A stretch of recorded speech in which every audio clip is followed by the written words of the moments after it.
غیرت مند ہونا دین سے ہے۔ غیرت اس لیے پیدا کی گئی تاکہ نسب کی حفاظت ہو۔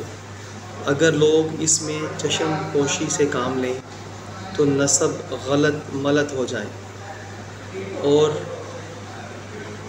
امتیاز باقی نہ رہے۔ اس لیے کہا گیا ہے کہ ہر وہ قوم جس کے مردوں میں غیرت نہ رہے اس قوم کی عورتیں شرم و حیا کی چادر اتار دیتی ہیں۔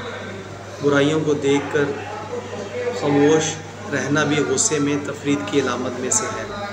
رحمت عالم صلی اللہ علیہ وآلہ وسلم نے فرمایا، خیر امتی احداؤہا، یعنی میری امت کے وہ لوگ اچھے ہیں جو دین کے معاملے میں سخت ہیں۔ اللہ عز و جل ارشاد فرماتا ہے،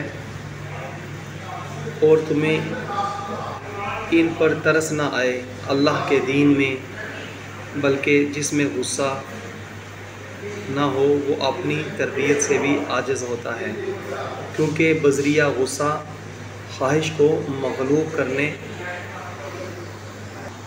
ہی سے تربیت مکمل ہوتی ہے۔ جب نفس بری خواہشات کی طرف مائل ہو تو بندہ اس پر غصہ کرے۔